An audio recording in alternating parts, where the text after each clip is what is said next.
നമ്മുടെ ചിന്തയിലേക്ക് വളരെ പെട്ടെന്ന് നമ്മൾ കടക്കുന്നു. നമ്മൾ ചിന്തിച്ചുകൊണ്ടിരിക്കുന്നത് എബ്രായലേഖനം 11-ാം അധ്യായം അതിൻ്റെ 1-ാമത്തെ വാക്യം. Hebrews chapter 11 verse 1 and 2. ദൈവത്തിന് മഹത്വം ഉണ്ടാകട്ടെ. വിശ്വാസം എന്നതോ ആശിക്കുന്നൊരു ഉറപ്പും കാണാത്ത കാര്യങ്ങൾ നിശ്ചയമാകുന്നു. നമ്മൾ കഴിഞ്ഞ ദിവസങ്ങൾ ചിന്തിച്ചുകൊണ്ടേയിരിക്കുന്നത് വിശ്വാസം എന്നുള്ള വിഷയത്തിൽ നിന്നാണ് ചിന്തിക്കുന്നത്. എല്ലാവരുടെ കയ്യിൽ ഒരു നോട്ട്ബുക്കൊക്കെ വേണം, ഒരു പേനായി ഒക്കെ ഒന്ന് എടുത്ത് റെഡിയായിരിക്കുക. ഓക്കെ, നമ്മൾ കഴിഞ്ഞ ദിവസം നമ്മൾ ചിന്തിക്കുവാൻ ഇടയായിട്ടുന്നത് വിശ്വാസം. എന്താണ് വിശ്വാസം എന്ന് പറയുന്നത്? വിശ്വാസം എന്ന് പറയുന്ന ഒരൊറ്റ നിർവചനം നമുക്ക് കൊടുക്കുവാൻ സാധിക്കും. നമ്മളൊന്ന് മനസ്സിലാക്കി. എബ്രായലേഖനം 11-ാം അധ്യായം പഠിപ്പിക്കുന്നത് വിശ്വാസത്തിന് നിർവചനമല്ല. പിന്നീട് എന്താണ് നമ്മൾ ചിന്തിച്ചു? എബ്രായലേഖനം 11-ാം അധ്യായം നമ്മളെ പഠിപ്പിക്കുന്നത് നമ്മൾ മനസ്സിലാക്കി അത് വിശ്വാസ നിർവചനമല്ല, ഡെഫിനേഷൻ അല്ല. പിന്നീട് എന്തായിരിക്കുന്നു? Description of faith, not a word. എബ്രായലേഖനം 11-ാം അധ്യായം പഠിപ്പിക്കുന്നത് വിശ്വാസത്തിന് നിർവചനമല്ല, വിശ്വാസം എങ്ങനെ വെളിപ്പെടുത്തുന്നു, എന്താണ് വിശ്വാസം ചെയ്യുന്നത്, അതാണ് നമ്മൾ കാണുന്നത്. പിന്നീട് എന്താണ് വിശ്വാസം എന്ന് പറയുന്നത്? ഫെയ്ത്ത് എന്ന് പറയുന്നത് ഒരൊറ്റ വേർഡ് കൊടുക്കുവാൻ സാധിക്കുമെങ്കിൽ ഡിപ്പെൻഡൻസ് ഓൺ ഗാഡ്, ദൈവത്തിലുള്ള ആശ്രയം, ദൈവവചനത്തിലുള്ള ആശ്രയം. എന്തെല്ലാം പ്രതികൂലങ്ങൾ കടന്നു വന്നാലും ഏതെല്ലാം പ്രതിസന്ധികൾ കടന്നു വന്നാലും ഒരിക്കൽ പോലും സംശയിക്കാതെ നിൽക്കുന്നതാണ് വിശ്വാസമെന്ന് പറയുന്നത്. അപ്പോൾ ഈ വിശ്വാസത്തെക്കുറിച്ച് നമ്മൾ പഠിച്ചപ്പോൾ വിശ്വാസത്തിൻ്റെ ഡെഫിനിഷൻ നമ്മൾ കണ്ടു. അതിനുശേഷമായിട്ട് എന്താണ് വിശ്വാസം നമ്മൾ ആദ്യം മനസ്സിലാക്കി. വിശ്വാസം എന്ന് പറയുന്നത് it's A nature of God, ദൈവത്തിൻ്റെ സ്വഭാവമാണ് വിശ്വാസം എന്ന് പറയുന്നത്. വന്നിട്ടില്ലാത്തൊരു പെട്ടെന്ന് നോട്ട് ചെയ്യുക. വിശ്വാസം എന്ന് പറയുന്നത് ദൈവത്തിൻ്റെ നേച്ചറാണ്, ദൈവത്തിൻ്റെ സ്വഭാവമാണ്. നമ്മൾ അതിൽ കൂടെ നമ്മൾ മനസ്സിലാക്കി ദൈവത്തിൻ്റെ വിശ്വാസമുള്ളവരായിരിക്കും. 2 നമ്മൾ പഠിച്ചത് വിശ്വാസം എന്ന് പറയുന്നത് ആശിക്കുന്നൊരു ഉറപ്പ്. പ്രധാനമായിട്ട് 4 കാര്യങ്ങളാണ് നമ്മൾ സബ്സ്റ്റൻസ് എന്നുള്ള ഭാഗത്ത് നിന്നുകൊണ്ട് പഠിച്ചത്. അതിൽ കൂടെ ആശിക്കുന്ന കാര്യങ്ങളുടെ ഉറപ്പാണ് വിശ്വാസം എന്ന് പറയുന്നത്. കഴിഞ്ഞ ദിവസം നമ്മൾ ചിന്തിക്കുവാനായിട്ടിടയായിത്തീർന്നത് കാണാത്ത കാര്യങ്ങളുടെ നിശ്ചയമാണ്. അപ്പോൾ കണ്ടിട്ടില്ലാത്ത കാര്യങ്ങളുടെ നിശ്ചയം, ഇതുവരെ കണ്ടിട്ടില്ല, ഇതുവരെ മനസ്സിലാക്കിയിട്ടില്ല. ഈ 2 വാക്കുകൾ തമ്മിലൊരു വലിയ വ്യത്യാസമുണ്ടെന്ന് ഞാൻ പറഞ്ഞു. 1 വിശ്വാസം എന്നതോ ആശിക്കുന്നൊരു ഉറപ്പ്, 2 കാണാത്ത കാര്യങ്ങളുടെ നിശ്ചയം. എന്താ 2 തമ്മിലുള്ള വ്യത്യാസം? 1 നമ്മൾ ആശിക്കുന്നൊരു ഉറപ്പെന്ന് പറയുന്നത് ഭാവിയിൽ സംഭവിക്കുവാൻ പോകുന്നത്. എന്നാൽ കാണാത്ത കാര്യങ്ങളുടെ നിശ്ചയം എന്ന് പറയുന്നത് ഇതുവരെ അത് സംഭവിച്ചിട്ടില്ല എങ്കിലും എൻ്റെ ഡേ ടു ഡേ ലൈഫിൽ അത് സംഭവിച്ചതുപോലെയാണ് ഞാൻ നടക്കുന്നത്. ശ്രദ്ധിക്കണം ആ 2 വേർഡ്. 1 ഞാൻ പറഞ്ഞത് ആശിക്കുന്നൊരു ഉറപ്പ്, അത് ഭാവിയിൽ സംഭവിക്കുവാൻ പോകുന്നു. ഇന്നത് സംഭവിച്ചിട്ടില്ല, പക്ഷേ എനിക്കൊരു ഉറപ്പുണ്ട് അത് സംഭവിക്കുമെന്നുള്ളത്.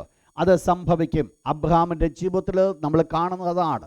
വിളിച്ച് വേർതിരിച്ച് ഇറങ്ങിത്തിരിച്ച അബ്രഹാമിൻ്റെ ജീവിതത്തിൽ അബ്രഹാം മനസ്സിലാക്കി ദൈവം എന്ത് കൽപ്പിച്ചുവോ അത് അക്ഷരീയമായി സംഭവിക്കും. എനിക്ക് ദൈവം ഒരു കുഞ്ഞിനെ തരും. എന്നാൽ 99-ാമത്തെ വയസ്സ് മുതലുള്ള അബ്രഹാമിൻ്റെ സ്റ്റെപ്പ് അതായിരുന്നില്ല. ആ സ്റ്റെപ്പ് എന്ന് പറയുന്നത് ഈ കാണാത്ത കാര്യങ്ങളുടെ നിശ്ചയമായിരുന്നു. എന്താണ് അബ്രഹാമിൻ്റെ ജീവിതം? നമ്മൾ അബ്രഹാമിനെ കുറിച്ച് പഠിക്കുമ്പോൾ നമ്മൾ ആ വിഷയത്തിലേക്ക് കടന്നു വരും. എന്താണ് അബ്രഹാം ചെയ്തത്? നിങ്ങൾക്കറിയാം, ആശയ്ക്ക് വിരോധമായി ആശയോടെ വിശ്വസിച്ചു. അപ്പോൾ അബ്രഹാം പരിപൂർണമായിട്ട് വിശ്വസിച്ചു. കണ്ടിട്ടില്ല, സംഭവം നടന്നിട്ടില്ല, നാളെ നടക്കുന്ന കാര്യത്തെക്കുറിച്ചല്ല, എന്നാൽ ഇന്ന് അത് നടന്നതുപോലെ താൻ ആക്ട് ചെയ്യുവാനായിട്ടിടയായിത്തീർന്നു. തൻ്റെ ഭാര്യയെ സാറ എന്ന് വിളിക്കുവാനിടയായിത്തീർന്നു. മാതാവ് എന്നർത്ഥം അത് വിളിക്കുവാനായിട്ടിടയായിത്തീർന്നു. തൻ്റെ നാവിൽ കൂടെ കടന്നു വന്ന ഓരോ വാക്കുകളും വിശ്വാസത്തിൻ്റെ വാക്കുകൾ മാത്രമാണ് വെളിപ്പെടുത്തിയത്. ശ്രദ്ധിക്കണം, ഇവിടെയാണ് കാണാത്ത കാര്യങ്ങളുടെ നിശ്ചയം എന്ന് പറയുന്നത്. ആശിക്കുന്നൊരു ഉറപ്പെന്ന് പറയുമ്പോൾ മനസ്സിലാക്കണം, ഭാവിയിൽ നടക്കുവാൻ പോകുന്ന കാര്യം, അതിനെക്കുറിച്ച് എനിക്കൊരുറപ്പുണ്ട്. എന്നാൽ അത് മാത്രമല്ല ഒരു ദൈവത്തിന് വേണ്ടത്. കാണാത്ത കാര്യങ്ങളുടെ നിശ്ചയം, ഇന്ന് അത് ഞാൻ കണ്ടിട്ടില്ല എങ്കിലും അത് ഞാൻ അനുഭവിക്കുന്നത് പോലെ ഇന്ന് ഞാൻ നടക്കണം. അത്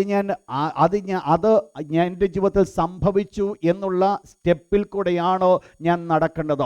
എൻ്റെ വാക്കുകൾ അതായിരിക്കണം, എൻ്റെ കാഴ്ചപ്പാട് അതായിരിക്കണം, എൻ്റെ ചിന്താഗതികളായിരിക്കണം. ആ ഒരു സ്റ്റെപ്പിലേക്ക് കടന്നു വരാതെ കാണാത്ത കാര്യങ്ങളുടെ നിശ്ചയം വെളിപ്പെടുവാൻ സാധ്യമല്ല. അതേ തുടർന്ന് നമ്മൾ ചിന്തിക്കുവാൻ ഇടയായിത്തീർന്നു. പ്രധാനമായിട്ട് വിശ്വാസം 2 രീതിയിൽ നമുക്ക് കാണുവാൻ സാധിക്കും. ഒന്നാമത് നമ്മൾ കണ്ടത് it's A gift of faith, വിശ്വാസം എന്ന കൃപാവരം. കൃപാവരത്തിന് ഒരു പ്രത്യേകതയുണ്ട്. അതൊരു ഫുൾ ഗ്രോൺ ഫെയ്ത്ത് ആണ്. അത് പൂർണ്ണ വളർച്ചയെത്തിയ വിശ്വാസമാണ്. ഒരു പക്ഷെങ്കിൽ അത് ഒരു കടുകുമണിയോളം വലിപ്പമേ ഉള്ളായിരിക്കാം. പക്ഷെങ്കിൽ അതല്ല അവിടെ ഇഷ്യുള്ളത്. എന്ത് വിശ്വസിച്ചുവോ, എന്താണ് സംഭവിക്കുന്നത്, അത് അപ്രകാരം തന്നെ സംഭവിക്കും. അതിനകത്ത് യാതൊരു മാറ്റവുമില്ല. കർത്താവായ യേശു ക്രിസ്തു ആഗ്രഹിച്ചത് ഒരു കാര്യമാണ്. ഈ കടുകുമണിയോളം വിശ്വാസമുണ്ടെങ്കിൽ ഈ മലയോട് നീങ്ങിപ്പോക എന്ന് പറഞ്ഞാൽ അത് സംഭവിക്കും. അതുകൊണ്ട് ഏത് കാര്യങ്ങളും നടക്കണമെങ്കിൽ നമുക്ക് വേണ്ടതായ വിശ്വാസം കടുകുമണിയോളം ഉള്ളതായിരിക്കണം. എന്നാൽ അതിൽ ഒന്നുണ്ടാകരുത്. ഏത്? അവിശ്വാസമുണ്ടാകരുത്. വിശ്വാസം അത്രയും മതി. പക്ഷെങ്കിൽ സംഭവിക്കുന്ന നമ്മുടെ ഒക്കെ ജീവിതത്തിൽ സംഭവിക്കുന്നത് വിശ്വാസം അതിനേക്കാൾ കൂടുതലുണ്ട്, അതിനേക്കാൾ കൂടുതൽ അവിശ്വാസമുണ്ട്. ഇത് രണ്ടും കൂടെ നിൽക്കുന്നത് കൊണ്ടാണ് പലപ്പോഴും ദൈവത്തിൻ്റെ കരങ്ങൾ കാണുവാൻ സാധിക്കാത്തത്. ഏതെല്ലാം സന്ദർഭത്തിൽ വിശ്വാസം ഒരു ചെറിയ അളവിൽ നമ്മുടെ ഉള്ളിൽ ഉണ്ടായിരുന്നുവോ, ആ വിശ്വാസത്തിനൊരു പ്രത്യേകത ഉണ്ട്. അതൊരു ഫുൾ ഗ്രോൺ ഫെയ്ത്ത് ആയിരിക്കും. അതൊരു പൂർണ്ണ വളർച്ചയുള്ളതായിരിക്കും. എന്ന് പറഞ്ഞാൽ അതിനകത്ത് ഒരല്പം പോലും സംശയമുണ്ടാകത്തില്ലേ.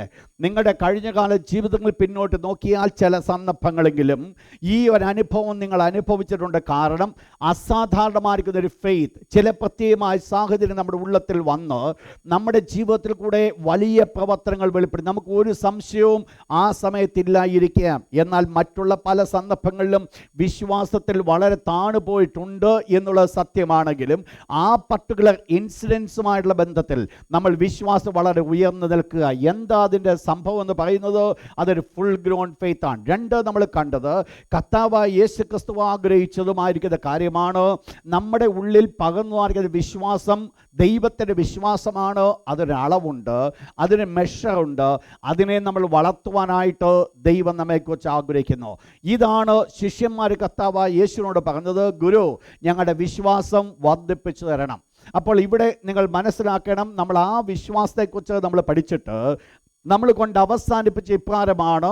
ദൈവത്തിൻ്റെ ദാസനാകുന്ന പൗലോസ് ഒരു ചോദ്യം കൊരിന്ത്യ സഭയോട് ചോദിക്കുന്നു, നിങ്ങൾ വിശ്വാസത്തിൽ തന്നെ ഇരിക്കുന്നുവോ എന്നോ നിങ്ങളെ തന്നെ ശോധന ചെയ്യുവേൻ. അപ്പോൾ നമ്മളെ തന്നെ നോക്കേണ്ട ഒരു കാര്യമാണോ നമ്മൾ വിശ്വാസത്തിലാകുന്നുവോ എന്നുള്ളത്. ഈ ഒരു വാക്യത്തിൽ നിന്നുകൊണ്ടാണ് നമ്മൾ ചിന്തിച്ചത്. പ്രധാനമായിട്ട് വിശ്വാസം നമ്മൾ 4 രീതിയിലാണ് നമ്മൾ കാണുന്നത്. ഒന്ന്, അൺബിലീഫ്, അവിശ്വാസം. അവിശ്വാസം തന്നെ രണ്ടായിട്ട് നമ്മൾ ക്യാരക്ടറൈസ് ചെയ്യുവാൻ സാധിക്കുന്നു. ഒന്ന്, ഒരിക്കൽ പോലും വിശ്വസിക്കുവാൻ സാധിക്കാത്ത ഹൃദയ കാഠിന്യത്തിൽ കൂടെ കടന്നു വരുന്ന ഒരു സ്വഭാവം. ഇത് ഹാർഡൻഡ് ഹാർട്ടിൽ നിന്ന് വരുന്നതാണ്. ഇവിടെ എന്താ പ്രത്യേകത? ഇതിൽ യാതൊരു വിശ്വാസവുമില്ല, വിശ്വസിക്കത്തുമില്ല. ഇതാണ് നമ്മൾ കഴിഞ്ഞ ദിവസങ്ങൾ ചിന്തിച്ച പിന്മാറ്റത്തിൻ്റെ അനുഭവത്തിലേക്ക് കടന്നുപോയ ഇവരുടെ ജീവിതത്തിലോ സംഭവിക്കുന്ന ഇതാണ്. വിശ്വാസത്യാഗം എന്ന് പറയുന്നത് ഈ പ്രത്യേകതയാണ്. ശ്രദ്ധിക്കണേ നിങ്ങൾ. രണ്ടാമത്തത് പറയുന്നത് അവിശ്വാസമുണ്ട് എങ്കിലും അവർക്ക് വിശ്വസിക്കുവാൻ ചാൻസസ് ഉണ്ട്. ഓപ്പർച്യൂണിറ്റീസ് കടന്നു വരുമ്പോൾ വിശ്വസിക്കുവാനായിട്ട് ഇടയായിത്തീരും. ഉദാഹരണമായിട്ട് 1, 2, 3 ഉദാഹരണങ്ങൾ ഞാൻ പറയുവാനിടയായി. ഒന്ന്, മോശയുടെ ജീവിതത്തിൽ മോശ കഴിഞ്ഞ നാളുകളൊക്കെയും വിശ്വസിച്ചുകൊണ്ട് ഇറങ്ങിത്തിരിച്ചുവെങ്കിൽ തന്നെയും ദൈവം മോശയോട് പറഞ്ഞു, ഇസ്രായേൽ മക്കൾക്ക് ഞാൻ ഇറച്ചി കൊടുക്കുവാൻ പോകുകയാണ്. അത് ഒരു ദിവസമല്ല, 1 മാസം മുഴുവൻ ഇറച്ചി കൊടുക്കുമെന്ന് പറഞ്ഞപ്പോൾ മോശയ്ക്ക് പോലും വിശ്വസിക്കുവാൻ സാധിക്കാതെയിരുന്നു. എന്നാൽ അത് എന്താ സംഭവിച്ചത്? ദൈവം ആ അവിശ്വാസത്തെ മാറ്റുവാനായിട്ട് കാരണമായിത്തീർന്നു. ദൈവം ഇടപെട്ടപ്പോൾ, ദൈവം ഇടപെടുവാൻ ഇടയായിത്തീർന്നപ്പോൾ, ദൈവത്തിൻ്റെ വാക്ക് കേൾക്കുവാൻ ഇടയായിത്തീർന്നപ്പോൾ ആ അവിശ്വാസം വിശ്വാസമായി മാറ്റപ്പെട്ടു. ഒരു കർത്താവായ യേശു ക്രിസ്തു ഈ ലോകത്തിലായിരുന്നപ്പോൾ യേശുവിൻ്റെ അടുക്കിലേക്ക് ഒരു പൈതലിനുമായിട്ട് അപ്പൻ കടന്നു വന്നിട്ട് അപ്പനോട് കർത്താവായ യേശു ക്രിസ്തു പറഞ്ഞൊരു വേർഡ് ഇതാണ്, വിശ്വസിക്കുന്നവരാൽ ഇത് നടക്കും. ഉടനെ അപ്പൻ പറഞ്ഞു, കർത്താവേ, എൻ്റെ അവിശ്വാസത്തെ സഹായിക്കണമേ എന്ന് പറഞ്ഞാൽ അവിശ്വാസം കിടപ്പുണ്ടെങ്കിൽ ദൈവത്തിൻ്റെ ഒരു കരങ്ങളും കാണുവാൻ സാധ്യമല്ല, ദൈവത്തിൻ്റെ ഒരു പ്രവൃത്തിയും വെളിപ്പെടുവാൻ സാധ്യമല്ല. അവസാനം നമ്മളതുകൊണ്ട് കൺക്ലൂഡ് ചെയ്ത് ഇപ്രകാരമാണ്. എബ്രായലേഖനം 2-ാമത്തെ അധ്യായത്തിൻ്റെ അവസാന വാക്യത്തിൽ നിന്നാണ് നമ്മൾ ചിന്തിച്ചത്. ഇങ്ങനെ അവിശ്വാസം ഹേതുവായി അവർക്ക് കടക്കുവാൻ സാധ്യമായില്ല. അപ്പോൾ വിശ്വാസത്തിൽ ഇറങ്ങിത്തിരിച്ചു നൽകിയ ജനം അവിശ്വാസിയായി തീർന്നത് മുഖാന്തരമായിട്ട് വാഗ്ദത്ത ദേശത്ത് കടക്കുവാനായിട്ട് സാധ്യമായില്ല. കരങ്ങൾ ഉയർത്തി ദൈവത്തിന് ഹല്ലേലൂയ പറഞ്ഞാട്ട്. ശക്തിയോട് ഒരിക്കൽ കൂടെ. അതിൽ കൂടെ നമ്മൾ മനസ്സിലാക്കി രണ്ട് നമ്മൾ പഠിച്ചു വന്നത് ലിറ്റിൽ ഫെയ്ത്ത്, അല്പവിശ്വാസമാണ്. അല്പവിശ്വാസം എങ്ങനെ മനസ്സിലാക്കുവാൻ സാധിക്കും?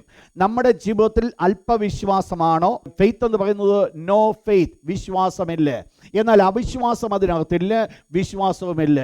സാധാരണ നമ്മൾ പറയും, സുവിശേഷം ആരോടെങ്കിലും പറയുമ്പോൾ മറ്റുള്ള ജാതികൾപ്പെട്ടവരോട് പറഞ്ഞു കഴിഞ്ഞാൽ ഒരുപക്ഷെ അവർ പറയും, എനിക്ക് ഒരു ദൈവത്തിലും വിശ്വാസമില്ല. അവിശ്വാസം അവർക്കില്ല, പക്ഷെങ്കിൽ വിശ്വാസമില്ല. ഇങ്ങനെയും ഉണ്ടൊരു കൂട്ടം. മൂന്നാമത്തെ കൂട്ടമാണ് ലിറ്റിൽ ഫെയ്ത്ത്, അല്പവിശ്വാസം. നാലാമത്തെ കൂട്ടമാണ് ഗ്രേറ്റ് ഫെയ്ത്ത്, വലിയ വിശ്വാസം. കഴിഞ്ഞ ദിവസം നമ്മൾ അവസാനിപ്പിക്കുവാൻ ഇടയായിത്തീർന്നത് നോ ഫെയ്ത്ത്, വിശ്വാസമില്ല. എന്താണോ, എങ്ങനെയാണോ അത് വെളിപ്പെടുവാനായിട്ട് ഇടയായിത്തീർന്നത്? എന്താണോ, എങ്ങനെ നമുക്കത് മനസ്സിലാക്കുവാൻ സാധിക്കും? ഒന്നാമതായിട്ട് നമ്മൾ കാണുവാൻ ഇടയായിത്തീർന്നത്, വിശ്വാസമില്ല എങ്കിൽ എന്താണോ അവരുടെ ജീവിതത്തിൽ സംഭവിക്കുന്നത്? ഞാൻ ആദ്യമായിട്ട് എടുത്ത സാറയുടെ എക്സാമ്പിൾ കൂടെ ഞാൻ പറഞ്ഞു വന്ന ഒന്നാമത്തെ പോയിന്റാണ്, വിശ്വാസമില്ല എങ്കിൽ ദൈവത്തിൻ്റെ വാഗ്ദത്തത്തിന് കാത്തിരിക്കുവാൻ സാധിക്കാതെ ദൈവത്തിൻ്റെ വാഗ്ദത്തം തങ്ങളുടെ സ്വന്തം പ്രവൃത്തി കൊണ്ട് നേടുവാനായിട്ട് ആഗ്രഹിക്കുന്നു. ശ്രദ്ധിക്കുക, വേർഡ് വിശ്വാസം ഇല്ലാത്തതിൻ്റെ ഒരു തെളിവാണ് ദൈവത്തിൻ്റെ വാഗ്ദത്തം ദൈവം അബ്രഹാമിന് കൊടുത്തു, സാറയ്ക്ക് കൊടുത്തു. എന്താ വാഗ്ദത്തം? സാറയിൽ നിന്നോ ഞാനൊരു കുഞ്ഞിനെ നിനക്ക് തരും. എന്നാൽ ദൈവത്തിൻ്റെ വാഗ്ദത്തത്തിന് കാത്തിരിക്കുവാൻ സാധിക്കാതെ സാറ അബ്രഹാമിൻ്റെ അടുത്ത് പറയുന്ന ഒരു വേർഡുണ്ട്, ഞാൻ വന്ധിയാണ്, അതുകൊണ്ട് നീ ഒരു കാര്യം ചെയ്, എൻ്റെ ദാസിൻ്റെ അടുക്കിലേക്ക് കടന്നു ചെല്ലുക. ദൈവം വാഗ്ദത്തം ചെയ്ത പോലെ ജനിക്കുന്ന കുഞ്ഞ് എൻ്റെ കുഞ്ഞായിരിക്കും. നിങ്ങൾ മനസ്സിലാക്കണം, ദൈവമാണ് ഓൾറെഡി വാക്ക് കൊടുത്തത്, സാറയിൽ നിന്നോ ഞാൻ നിനക്കൊരു കുഞ്ഞിനെ തരും. പക്ഷേ സാറ ഇപ്പോൾ ആഗ്രഹിക്കുന്നത് ദൈവത്തിൻ്റെ വാഗ്ദത്തത്തിന് വേണ്ടി ദൈവത്തിൻ്റെ സമയത്തിന് കീഴ്പ്പെട്ടിരിക്കുവാൻ ആഗ്രഹിക്കാതെ. ശ്രദ്ധിക്കണം, വേർഡ് ദൈവത്തിൻ്റെ വാഗ്ദത്തം നിറവേറ്റപ്പെടുന്നതിന് ഒരു സമയമുണ്ട്. ദൈവത്തിൻ്റെ വാഗ്ദത്തം നിറവേറ്റപ്പെടുന്ന ദൈവത്തിൻ്റെ സമയത്തിന് വേണ്ടി കാത്തിരിക്കുവാൻ ആഗ്രഹിക്കാതെ പകരം തൻ്റെ സ്വന്തം ബുദ്ധി ഉപയോഗിച്ചുകൊണ്ട് ദൈവത്തിൻ്റെ വാഗ്ദത്തം ഏറ്റെടുക്കുവാൻ ആഗ്രഹിക്കുന്നു. നമ്മൾ അതിൽ കൂടെ മനസ്സിലാക്കി, അതാണ് അതിൻ്റെ പരിണിത ഫലങ്ങളാണ് ഇന്നും ലോകം അനുഭവിച്ചുകൊണ്ടേയിരിക്കുന്നത്. ഈ സാറയിൽ നിന്ന്, ഈ ഹാഗാറിൽ നിന്ന് ജനിക്കപ്പെടുവാൻ ഇടയായിത്തീർന്ന കുഞ്ഞ്, അതും ഈ സാറയിൽ ജനിച്ച പൈതലുമായിട്ട് ഇന്ന് വരെ ഒരു വൈരാഗ്യ ബുദ്ധിയോടുകൂടെ പ്രവർത്തിക്കുവാൻ കാരണമായിരുന്നത് ദൈവം കൊടുത്ത വാഗ്ദത്തത്തിൽ സാറ വിശ്വസിച്ച് നിൽക്കുവാൻ ആഗ്രഹിക്കാതെ ദൈവത്തിൻ്റെ വാഗ്ദത്തം നിറവേറ്റപ്പെടുവാൻ തക്കവണ്ണം തൻ്റെ ബുദ്ധിയുടെ ആശ്രയിക്കുവാൻ ഇടയായിട്ട്. ശ്രദ്ധിച്ച് ദൈവത്തിൻ്റെ മക്കൾ ഈ വിഷയത്തിലായിരിക്കണം. ദൈവം നിങ്ങൾക്ക് വാഗ്ദത്തം തന്നുവെന്നുള്ളത് സത്യമാണോ? ദൈവം വാഗ്ദത്തം തന്നിട്ടുണ്ടെങ്കിൽ അത് നിറവേറ്റുമെന്നുള്ളത് സത്യമാണോ? പക്ഷെങ്കിൽ ഒരു കാര്യം നമ്മൾ മനസ്സിലാക്കണം, വാഗ്ദത്ത നിവർത്തി ഞാൻ പ്രാപിക്കണമെങ്കിൽ അതിന് ഒരു സമയമുണ്ട്. എൻ്റെ ജീവിതത്തിൽ ചിലതൊക്കെ ഞാൻ ഒരുക്കിയെടുക്കേണ്ടത് ആവശ്യമാണ്. ഈ കാലങ്ങൾ എന്ന് പറയുന്നത് എൻ്റെ ഒരു പ്രിപ്പറേഷൻ്റെ കാലമാണ്. അതിനു മുൻപ് ഞാൻ എടുത്തിയാടുവാൻ പോകുന്നുവെങ്കിൽ ഒരു പക്ഷെങ്കിൽ ദൈവത്തിന് മോശയെ ഓടിച്ചതുപോലെ 40 വർഷം മരുഭൂമിയിലേക്ക് ഓടിക്കേണ്ട ഒരവസ്ഥ കടന്നു വരും. നിങ്ങൾക്ക് മനസ്സിലായി ഞാൻ എന്താ പറഞ്ഞെന്ന്? മോശ എടുത്തിയാടി 40ാമത്തെ വയസ്സിൽ ഒരു ശുശ്രൂഷയ്ക്ക് വേണ്ടി ഇറങ്ങിയതാണ്.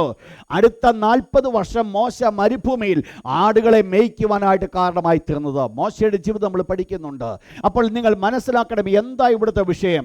ദൈവത്തിൻ്റെ സമയത്തിന് വേണ്ടി കാത്തിരിക്കാതെ താൻ എടുത്തു ചാടുവാൻ ഇടയായിത്തീർന്നത് തങ്ങളുടെ ജീവിതത്തിലോ നാശത്തിന് കാരണമായി തീർന്നു. ദൈവത്തിൻ്റെ സമയത്തിന് വേണ്ടി കാത്തിരിക്കാതെ ആരെല്ലാം എടുത്ത് മൂവ് ചെയ്തിട്ടുണ്ട്, അവരുടെയൊക്കെയും ജീവിതം നശിച്ചു പോയി എന്നുള്ളത് വേദപുസ്തകം വ്യക്തമായിട്ട് വെളിപ്പെടുത്തും. നിങ്ങൾക്കറിയാം, ആദ്യത്തെ ഇസ്രായേലിന്റെ രാജാവ് വീണു പോകുവാൻ കാരണം അതായിരുന്നു. ദൈവത്തിന്റെ സമയത്തിന് വേണ്ടി കാത്തിരിക്കുവാൻ മനസ്സിലാഞ്ഞിട്ട്. ഇന്ന് രാത്രി ദൈവത്തിന്റെ തിരുവചനം കേൾക്കുന്ന പ്രിയപ്പെട്ടവരോട് ഞാൻ ഓർപ്പിക്കട്ടെ, വിശ്വാസമില്ലായ്മയാണ് ദൈവത്തിന്റെ സന്നിധാനത്തിൽ താണിരിക്കുവാൻ സാധിക്കാത്തത്.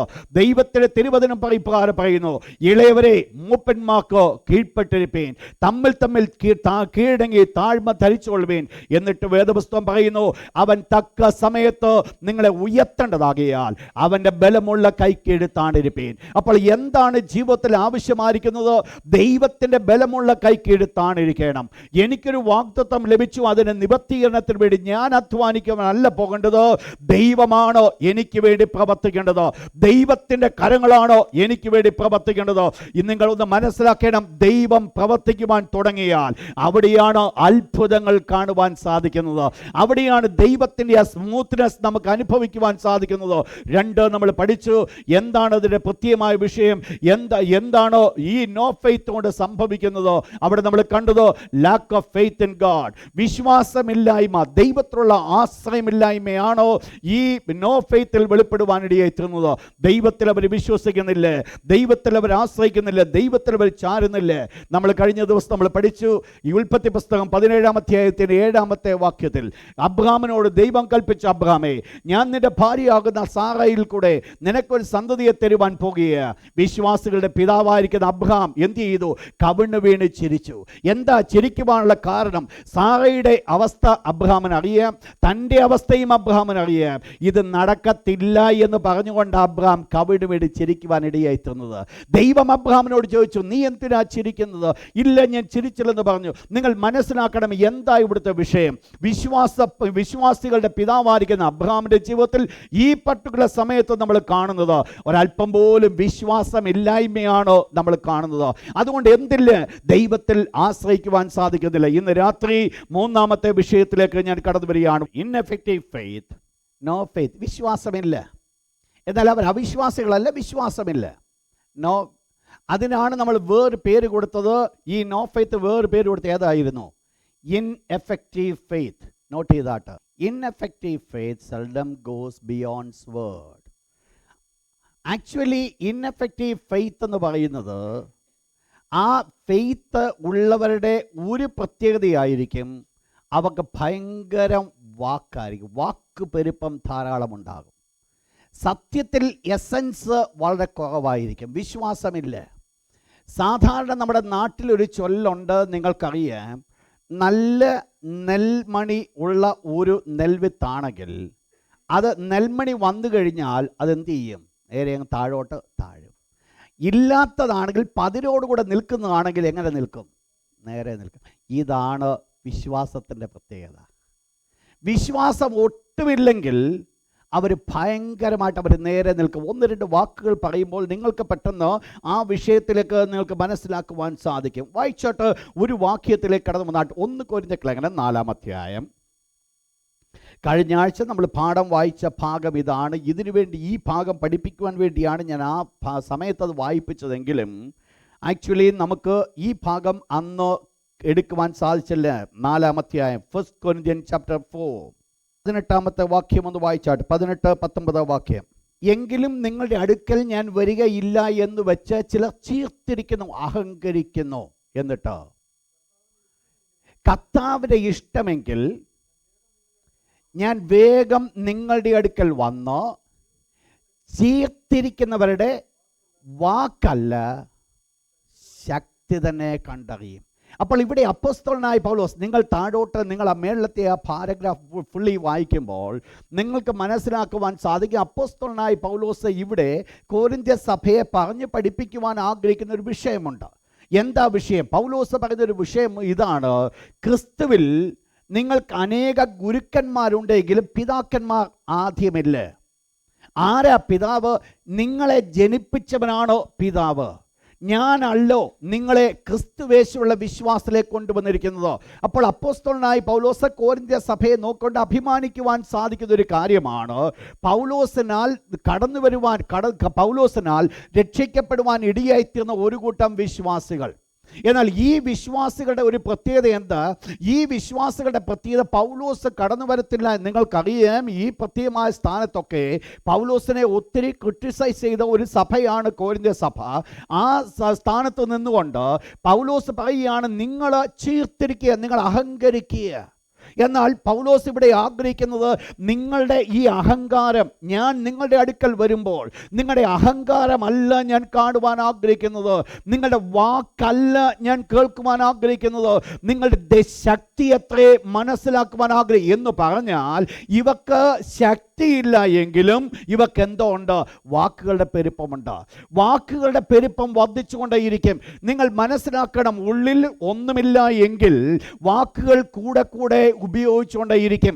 വലിയ വലിയ വാക്കുകൾ ഉപയോഗിക്കുവാൻ സാധിക്കും. ഞാൻ കൗൺസിലിംഗ് ഒക്കെ എടുത്തുകൊണ്ടിരിക്കുന്ന സമയത്ത് ഞാൻ ഓർക്കുന്നുണ്ട്, ചില പ്രിയപ്പെട്ടവർ മറ്റ് പ്രിയപ്പെട്ടവർ പുതിയതായിട്ട് കൊണ്ടുവരുന്നുണ്ട്, ദൈവവുമായിട്ട് യാതൊരു ബന്ധവുമില്ലാത്തവർ. എന്നാൽ ഇവർ വന്ന് എൻ്റെ മുമ്പിൽ ഇരുന്ന ഒരു അല്പസമയം കഴിയുമ്പോൾ ഞാൻ എൻ്റെ മനസ്സുകൊണ്ട് ദൈവത്തോടൊന്ന് പ്രാർത്ഥിക്കുക, എൻ്റെ കർത്താവേ, ഇവർക്കുള്ള ദൈവത്തോടുള്ള കൂട്ടായ്മ എനിക്ക് കിട്ടിയെങ്കിൽ നല്ലതായിരുന്നു. അവസാനം ചോദിച്ച് പറഞ്ഞ് വരുമ്പോഴാണ് ഞാൻ മനസ്സിലാക്കുന്നത് ഇവർ രക്ഷിക്കപ്പെട്ടവർ പോലും അല്ല. പിന്നീട് എന്തായിരുന്നു ഈ വാക്ക്? ഈ വാക്കെന്ന് പറഞ്ഞാൽ വെറും വാക്ക് മാത്രം പറയുക എന്നല്ലാതെ ജീവിതത്തിൽ ആന്തരികമായിട്ട് ഈ വാക്കിനനുസൃതമായിട്ട് പ്രവൃത്തിയില്ലേ. നിങ്ങൾ മനസ്സിലാക്കണം, ഇതാണ് അവിശ്വാസത്തിൻ്റെ ഒരു പ്രത്യേകതയാണ്. വിശ്വാസമില്ലെങ്കിൽ നമ്മൾ കാണുവാൻ സാധിക്കുന്നത്. നിങ്ങൾ മനസ്സിലാക്കേണ്ട ഒരു ഭാഗം കൂടെ വായിക്കുമ്പോൾ പെട്ടെന്ന് മനസ്സിലാക്കാം. വായിച്ചോട്ടെ, യോഹന്നാന്റെ സുവിശേഷം 9-ാം അധ്യായം അതിൻ്റെ 34-ാമത്തെ വാക്യം. നിങ്ങൾ മനസ്സിലാക്കുക, ഈ വ്യക്തി, നിങ്ങൾക്കറിയാം, ഒരു വ്യക്തിയെ, പാപിയായിരിക്കുന്ന ഒരു വ്യക്തിയെ കർത്താവായ യേശു ക്രിസ്തു കുരുടനെ സൗഖ്യമാക്കി. അവൻ്റെ അമ്മയപ്പന്മാരോട് പോയി പരീക്ഷമാർ ശാസ്ത്രമാർ ചോദിച്ചു, എങ്ങനെ ഇവ സൗഖ്യമാത്? അമ്മയപ്പന്മാർ കൈയൊഴിഞ്ഞിട്ട് പറഞ്ഞു, നിങ്ങൾ പോയി അവരോട് അവനെ ചോദിക്കുക. അവനോട് ചോദിച്ചപ്പോൾ അവരോട് പറഞ്ഞ ഒരു വേർഡുണ്ട്, നിങ്ങൾക്കും അവനിൽ വിശ്വസിക്കുവാൻ സാധിക്കുമോ? ഇവൻ്റെ ജീവിതത്തിലെ അനുഭവം ഇവൻ അനുഭവിച്ചിട്ട് നിൽക്കുക. ദൈവശക്തി അവൻ കണ്ടവനാ, ദൈവത്തിൻ്റെ മഹത്വം അവൻ കണ്ടവനാ. കണ്ടുകൊണ്ടാണ് അവൻ ചോദിക്കുന്നത്, നിങ്ങൾക്കും അവൻ്റെ ശിഷ്യന്മാരാകുവാൻ സാധിക്കുമോ? തുടർന്ന് ഈ പരീക്ഷന്മാരെ പറഞ്ഞ ഒരു വേർഡാണ് ചിന്തിപ്പിക്കുന്നത്, നീ മുഴുവൻ പാപത്തിൽ പറഞ്ഞവൻ, ഞങ്ങൾ ആരല്ല. വാസ്തവത്തിൽ നിങ്ങൾ മനസ്സിലാക്കണം, ഈ പരീക്ഷന്മാരെന്ന് പറയുന്നത് ആര് തന്നെ? മുഴുവൻ പാപത്തിൽ കിടക്കുന്നു. അപ്പോൾ ഈ പാപത്തിൽ കിടക്കുന്ന കിടപ്പ് അവർക്ക് മനസ്സിലാക്കുവാൻ സാധിക്കാതെ അവർ പാപികളല്ല എന്ന് പറഞ്ഞുകൊണ്ടിരിക്കുന്നു. നിങ്ങൾ മനസ്സിലാക്കണം, പലപ്പോഴും നമ്മുടെ എല്ലാവരുടെയും ജീവിതത്തിൽ സംഭവിക്കുന്ന ഒരു വിഷയമെന്ന് പറയുന്നത്, നമ്മുടെ ഉള്ളിൽ അതേ തെറ്റ് കിടന്നാലും മറ്റുള്ളവർ ആ തെറ്റ് ചെയ്യുമ്പോൾ നമ്മൾ ക്രിട്ടിസൈസ് ചെയ്യുവാനിടയായിത്തീരും. നമ്മൾ പെട്ടെന്ന് കണ്ടുപിടിക്കുവാനുള്ള കാരണം എന്നാണെന്നറിയാമോ? ആ തെറ്റ് നമ്മളിൽ തന്നെ ഉള്ളത് കൊണ്ടാണ്. നമുക്ക് ഈ തെറ്റിനെക്കുറിച്ച് നല്ല ബോധ്യമുണ്ട്, നമുക്ക് ഈ തെറ്റിനെക്കുറിച്ച് അറിയാം. അതുകൊണ്ട് എന്ത് ചെയ്യുന്നു? നമ്മൾ തന്നെ അതിനെ ക്രിട്ടിസൈസ് ചെയ്യുന്നു. നിങ്ങൾ മനസ്സിലാക്കണം, വാസ്തവത്തിൽ അതിൻ്റെ ആരംഭം എവിടെയെന്ന് ചിന്തിച്ചാൽ ആരംഭം നമ്മളിൽ തന്നെ കിടക്കുക. വായിച്ചിട്ട് ഒരു വാക്യം കൂടെ, 2 തിമോത്തി chapter 3 verse number 5. 2 തിമോത്തിയോസ് 3-ാം അധ്യായത്തിൻ്റെ 5-ാമത്തെ വാക്യം. അവസാന കാലത്തിൻ്റെ പ്രത്യേകതയെക്കുറിച്ച് അവിടെ പറയുകയാണ്. വായിച്ചാട്ടെ. ഭക്തിയുടെ വേഷം ധരിച്ച് അതിൻ്റെ ശക്തി ത്യജിക്കുന്നവരായിരിക്കും. അപ്പോൾ ഭക്തിയുടെ വേഷമുണ്ട്, എന്നാൽ ഏതില്ല? അതിൻ്റെ ശക്തിയില്ല. നിങ്ങൾ മനസ്സിലാക്കണം, ഭക്തിക്ക് എന്തുണ്ട്? ശക്തിയുണ്ട്. ഞാൻ സാധാരണ പറയാറുണ്ട്, എവിടെ ഭക്തി കാണിച്ചാലും അതിന് ശക്തിയുണ്ട്. ഈവൻ പല ഇടത്ത് പോയി പല നേർച്ചകളും കാഴ്ചകളും നടത്തി അത്ഭുതം പ്രാപിക്കുന്നവരുണ്ട്, അവരുടെ ശക്തി ഉള്ളത് കൊണ്ടാണ്. പക്ഷേ അത് ദൈവത്തിൻ്റെ ശക്തിയാണെന്നല്ല ഞാൻ പറഞ്ഞു വരുന്നത്. നിങ്ങൾ മനസ്സിലാക്കേണ്ട, ഒരു ഭക്തി ഉണ്ടെങ്കിൽ അതിന് ശക്തിയുണ്ട്. എൻ്റെ ജീവിതത്തിൽ ദൈവത്തോട് എനിക്കൊരു ഭക്തി ഉണ്ടെങ്കിൽ എന്നിൽ കൂടെ ശക്തി വ്യാപരിക്കണം. ദൈവത്തോട് എനിക്ക് ഭക്തി ഉണ്ടെന്ന് പറഞ്ഞിട്ട് എന്നിൽ കൂടെ ശക്തി വ്യാപരിക്കുന്നില്ല എങ്കിൽ എൻ്റെ ഭക്തി എന്ന് പറയുന്നത് വെറും അബദ്ധമാണ്. നിങ്ങൾക്കൊരല്പമേ ഭക്തി, നിങ്ങൾ ശ്രദ്ധിച്ചോണം ഈ ഒരു വേർഡ്, നിങ്ങൾക്കൊരല്പമേ ഭക്തിയുള്ളായിരിക്കും. അല്പമേ ഭക്തിയുള്ളുവെങ്കിൽ അല്പശക്തി വെളിപ്പെടും. എത്രത്തോളം ഭക്തിയുണ്ട് അതിനനുസൃതമായ ശക്തി വെളിപ്പെടുവാൻ സാധിക്കും. എന്നാൽ അവസാന കാലത്തിന് ഒരു പ്രത്യേകതയാണ്, ഭക്തിയുടെ വേഷം അവക്കുണ്ട്, എന്നാൽ എന്തില്ല? അതിന് ശക്തിയില്ല. എന്ന് പറഞ്ഞാൽ വാക്കുണ്ട്, ഏതില്ല? പ്രവൃത്തിയില്ല. നിങ്ങൾ മനസ്സിലാക്കണം, എൻ്റെയും നിങ്ങളുടെയും ജീവിതത്തിൽ എന്തെങ്കിലും 10 കാര്യം വിളിച്ചു പറയുവാനല്ല ദൈവം ആഗ്രഹിക്കുന്നത്, പകരം അത് ശക്തിയായി വെളിപ്പെടുവാൻ ദൈവം ആഗ്രഹിക്കുന്നു. കർത്താവായ യേശു ക്രിസ്തുവും പരീശന്മാരും ശാസ്ത്രിമാരും തമ്മിലുള്ള വ്യത്യാസം അതായിരുന്നു. പരീശന്മാർ ഒത്തിരി സംസാരിക്കുമായിരുന്നു, എന്നാൽ അവരുടെ സംസാരമല്ലാതെ അതിനകത്ത് ഒരു പ്രവൃത്തിയുമില്ലായിരുന്നു. യേശുവിൻ്റെ ജീവിതത്തിൽ സംസാരം കുറവായിരുന്നു, ശക്തി കൂടുതലായിരുന്നു. എന്താ ഇവിടെ ആവശ്യമായിരിക്കുന്നത്? ദൈവത്തിൽ ഞാൻ വിശ്വസിക്കുമ്പോൾ, ദൈവത്തിലുള്ള വിശ്വാസം എൻ്റെ ജീവിതത്തിലേക്ക് കടന്നു വരുമ്പോൾ, അതിൻ്റെ ശക്തി എന്നിൽ കൂടെ വെളിപ്പെടുവാൻ ദൈവം ആഗ്രഹിക്കുമ്പോൾ, പ്രിയപ്പെട്ട ശക്തി വെളിപ്പെടുത്തുവാൻ ഞാൻ എങ്ങും പോകേണ്ട കാര്യമില്ല. എൻ്റെ ഭക്തി തന്നെയാണോ ശക്തി വെളിപ്പെടുത്തുവാൻ സാധിക്കുക. അതുകൊണ്ട് ഒന്ന് ശ്രദ്ധിച്ചോണേ, പലതും ചെയ്യുവാൻ സാധിക്കുന്നത് മാത്രമേ പറയാവൂ. വലിയ കാര്യങ്ങളൊക്കെ നമുക്ക് പറയുവാൻ സാധിക്കും. കർത്താവായ യേശു പറഞ്ഞതുപോലെ അത് ഒരു ചെറിയ ഒരു വിരൽ കൊണ്ട് പോലും അത് എടുക്കുവാനായിട്ട് സാധിക്കുന്നില്ല. വിശ്വാസമില്ല. യേശു സൗഖ്യദാതാവാണോ? ആരോട് കണ്ടാലും ധൈര്യമായിട്ട് പറയുവാൻ സാധിക്കും. പക്ഷെങ്കിൽ ആ സൗഖ്യദാതാവെന്ന് ഞാൻ പറയുമ്പോൾ എൻ്റെ നാവിൽ കൂടെ കടന്നു വരുന്ന വാക്കുകൾക്ക് എന്ത് വേണം? ഇല്ലെങ്കിൽ ഇതുകൊണ്ടുള്ള ഗുണമെന്നാ? ഇല്ലെങ്കിൽ ഈ വേർഡ് പറയുന്നുള്ള ഗുണമെന്നാ?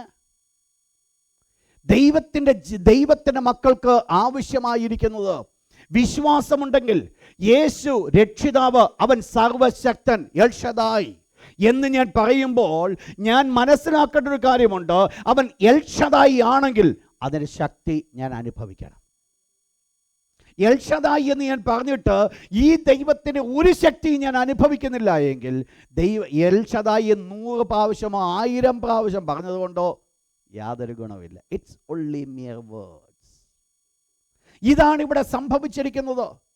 ദൈവത്തിന്റെ ദാസനാകുന്ന പൗലോസ് പറയുന്നു, ഞാൻ നിങ്ങളുടെ അടുക്കൽ വരുമ്പോൾ നിങ്ങളുടെ വാക്കുകളുടെ വാക്കുകളല്ല ഞാൻ കാണുവാൻ ആഗ്രഹിക്കുന്നത്, ദൈവശക്തി എന്തെന്ന് കാണുവാൻ ആഗ്രഹിക്കുന്നു.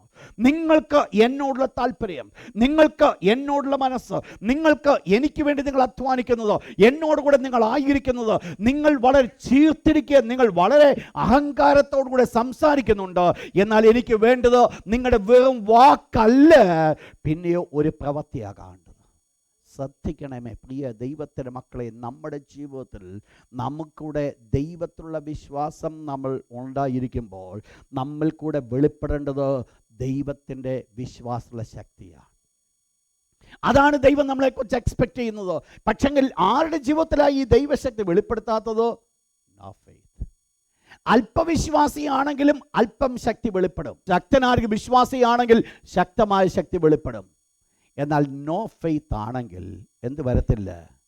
ശക്തി വെളിപ്പെടുത്തതേയില്ല, ശക്തി വെളിപ്പെടുകയില്ല. ശ്രദ്ധിച്ചോണേ, നമ്മൾ ഏത് കാറ്റഗറിയിലാണ് നമ്മൾ ആയിരിക്കുന്നു എന്നുള്ളത് നമ്മൾ ശ്രദ്ധിക്കേണ്ടത് വളരെ ആവശ്യം. 4ാമത്തെ പ്രത്യേകത, ഇൻഎഫക്റ്റീവ് ഫെയ്ത്ത്. പരിവർത്തനമില്ലാത്ത ജീവിതത്തെ വെളിപ്പെടുത്തുന്നു. രൂപാന്തരം വരാത്ത ജീവിതത്തെ വെളിപ്പെടുത്തുന്നു. വിശ്വാസമില്ല എങ്കിൽ അതിൻ്റെ അർത്ഥം അവരവിശ്വാസിയാണെന്ന്. അതിൻ്റെ അർത്ഥം അവർക്ക് രൂപാന്തരമില്ലെന്നുള്ളതാണ്. വിശ്വാസമുണ്ടെങ്കിൽ എന്തോ ഉണ്ട്? അതിനൊരു രൂപാന്തരമുണ്ട്, അതിന് മാറ്റമുണ്ട്. വായിച്ചേട്ട ഒരു വാക്യം, മത്തായിയുടെ സുവിശേഷം 3-ാം അധ്യായം 8-ാമത്തെ വാക്യം. Matthew chapter 3 verse number 8. യോഹന്നാൻ സ്നാപകൻ പറയുകയാണ്, വിശ്വാസത്തോടുകൂടെ സ്നാനപ്പെടുവാൻ കടന്നു വന്ന ഒരു കൂട്ടം ജനത്തോടാണ് യോഹന്നാൻ സ്നാപകൻ പറയുന്നത്, മാനസാന്തരത്തിനോ യോഗ്യമായ ഫലം കായ്പീൻ എന്ന് പറഞ്ഞാൽ, ഇവരെ സ്നാനപ്പെടുവാൻ വന്നവരാണെങ്കിലും സ്നാനപ്പെടുവാൻ വന്നതിൻ്റെ കാരണം ഒരു പക്ഷെങ്കിൽ പുറം ലോകം കാണുമ്പോൾ വിശ്വാസമാണോ അതിൻ്റെ കാരണമെങ്കിലും, വാസ്തവത്തിൽ യോഹന്നാൻ സ്നാപകൻ നോക്കുമ്പോൾ അവർക്ക് എന്തില്ല? ഒരു മാറ്റവുമില്ല, ഒരു രൂപാന്തരവുമില്ല. അതുകൊണ്ടാണ് യോഹന്നാൻ അവരെ നോക്കിക്കൊണ്ട് പറഞ്ഞത്, മാനസാന്തരത്തിനോ യോഗ്യമായ ഫലം കായ്പീൻ. എന്താ അവരുടെ ജീവിതത്തിൻ്റെ പ്രത്യേകത? ഒരു പ്രവർത്തനത്തിന് വേണ്ടി അവർ മുൻപോട്ട് വരുന്നുവെങ്കിൽ തന്നെയും അവരുടെ ജീവിതത്തിൽ ആന്തരികമായിട്ട് അവർക്ക് വിശ്വാസമില്ല. എന്താ ഒരു വിശ്വാസത്തിന്റെ ജീവിതത്തിൻ്റെ പ്രത്യേകത? ദൈവത്തിൻ്റെ തിരുവചനം പറയുന്നു, ഒരുത്തൻ ക്രിസ്തുവിലായാൽ അവൻ പുതിയ സൃഷ്ടി, പഴയതെല്ലാം കഴിഞ്ഞു പോയി ഇതാ സകലതും പുതുതായിരിക്കുന്നു. എന്നാൽ പുതുതാക്കപ്പെടുന്നു എന്ന് പറഞ്ഞിട്ടും പുതുതാക്കപ്പെടുന്ന ഒരു അനുഭവം ജീവിതത്തിലില്ല എങ്കിൽ അതിൻ്റെ അർത്ഥം ഇത് വെറും ശുദ്ധ പോഷ്കാണ്, ഇത് വെറും ഒരു നാടകം കളിക്കുകയായിരുന്നു എന്നുള്ളത്. ഒന്ന് നിങ്ങൾ മനസ്സിലാക്കണം, നാടകം മനുഷ്യരുടെ മുമ്പിൽ കളിക്കുവാൻ സാധിക്കും, പക്ഷെ ഞാനും നിങ്ങൾ നിൽക്കുവാൻ പോകുന്നത് സ്വർഗത്തിലെ ദൈവത്തിന് മുൻപിലാണോ? അഗ്നിജ്വാലയ്ക്കൊത്ത കണ്ണുള്ളവൻ്റെ മുൻപിലോ ഞാനും നിങ്ങൾ നിൽക്കുന്ന സമയത്ത് ആ ദൈവമാണോ എന്നെയും നിങ്ങളെ നോക്കുവാൻ പോകുന്നത്? ആ ദൈവമാണ് എന്നെ നിങ്ങളെ ശോധന ചെയ്യുവാൻ പോകുന്നത്. മനുഷ്യരെ എനിക്ക് കളിപ്പിക്കുവാൻ സാധിക്കും, പക്ഷേ സ്വർഗത്തിലെ ദൈവത്തെ എനിക്ക് ഒരിക്കലും കളിപ്പിക്കുവാൻ സാധ്യമല്ല. എന്താ ഇവിടുത്തെ വിഷയമെന്ന്? മാനസാന്തരമില്ലാത്ത അനുഭവം, മാനസാന്തരമില്ലാത്ത ജീവിതം, മാനസാന്തരമില്ലാത്ത. കഴിഞ്ഞ നാളുകളിൽ രക്ഷിക്കപ്പെട്ടുവെന്ന് പറഞ്ഞിട്ടും ഇന്നും പഴയ അവസ്ഥ തന്നെയാണ് തുടരുന്നതെങ്കിൽ അതിൻ്റെ അർത്ഥം നീ ഒരു വിശ്വാസി അല്ലെന്നുള്ളതാ. ഇതുവരെ കർത്താവായ യേശുവിൽ വിശ്വസിച്ചിട്ടില്ലെന്നുള്ളതാ. ജീവിതത്തിൽ മാറ്റം വന്നിട്ടില്ല എങ്കിൽ, പഴയ പ്രവർത്തനങ്ങൾക്കൊരു മാറ്റം വന്നിട്ടില്ല എങ്കിൽ, കഴിഞ്ഞ വെള്ളിയാഴ്ച ഞാൻ പറഞ്ഞതുപോലെ മൂട്ടിൽ പണ്ട് വെച്ചുകൊണ്ടിരുന്ന ആ പ്ലാസ്റ്റിക് എടുത്ത് മാറ്റിയിട്ടില്ല എങ്കിൽ അതിൻ്റെ അർത്ഥം എന്നാണെന്നറിയാമോ? ഇതുവരെ ഒരു മാനസാന്തരം ഇതുവരെ വിശ്വസിച്ചിട്ടില്ലെന്നുള്ളതാണ്. ദൈവം നമ്മെ കൂടെ എക്സ്പെക്ട് ചെയ്യുന്നതാണ് നോ ഫെയ്ത്ത്. നോ ഫെയ്ത്തിൻ്റെ അനുഭവം എന്തായിരിക്കും? ഒരു അൺചേഞ്ച്ഡ് ലൈഫ്, മാറ്റമില്ലാത്തൊരു ജീവിതം, രൂപാന്തരമില്ലാത്ത ജീവിതം, മാറ്റാത്തതായിരിക്കുന്ന ഒരു ജീവിതം, പഴയതുപോലെ തന്നെ മുൻപോട്ട് കടന്നുപോയി. നിങ്ങൾ മനസ്സിലാക്കണം, കർത്താവായ യേശുക്രിസ്തുവിൻ്റെ അടുക്കൽ ഒരു യൗവനക്കാരൻ കടന്നു വന്നപ്പോഴും ആ യൗവനക്കാരനോട് കർത്താവായ യേശു പറഞ്ഞൊരു കാര്യമുണ്ട്, അതേ മാനസാന്തരം. എന്താ അവിടെ സംഭവിക്കുന്നത്? ഒരു കാര്യം ഞാൻ മനസ്സിലാക്കിയിട്ടുണ്ട്. നാം എത്ര നല്ല ദൈവമക്കളായി ഈ ലോകത്തിൽ ജീവിച്ചാലും യേശുക്രിസ്തു നമ്മുടെ ഉള്ളിൽ കടന്നു വന്നിട്ടുണ്ടെങ്കിൽ, ആ കടന്നു വന്ന സമയം തന്നെ നമ്മുടെ ജീവിതത്തിൽ മാറ്റമില്ല എങ്കിൽ അതിൻ്റെ അർത്ഥം നമുക്ക് മാനസാന്തരം വന്നിട്ടില്ലെന്നുള്ളതാണ്.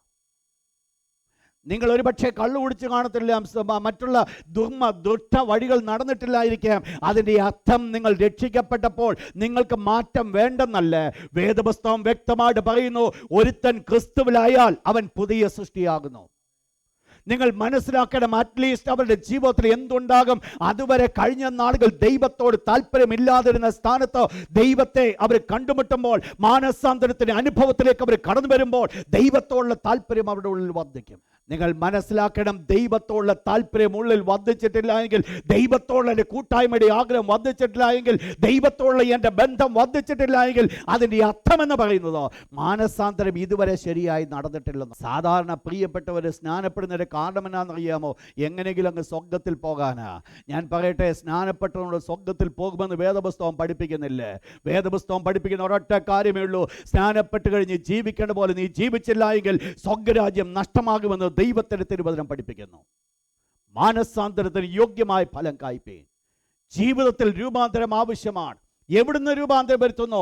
നിങ്ങളുടെ ജീവിതത്തിൽ കഴിഞ്ഞ നാളുകൾ ചെയ്തിട്ടുള്ള പ്രവർത്തനത്തിൽ നിന്ന് രക്ഷപ്പെടുവാൻ നിങ്ങൾ ആഗ്രഹിച്ച് പല നാളുകൾ തീരുമാനമെടുത്തിട്ടുണ്ടെങ്കിലും ആ തീരുമാനം നിലനിൽക്കുവാൻ സാധിച്ചിട്ടില്ല. പക്ഷെങ്കിൽ എന്നാ അത് സംഭവിച്ചതോ? യേശുവിൻ്റെ ഉള്ളത്തിലേക്ക് കടന്നു വന്നപ്പോൾ അവൻ്റെ ഉള്ളത്തെ പരിപൂർണമായി മാറ്റി. ഇവിടെയാണ് വാസ്തവത്തിൽ ആവശ്യം.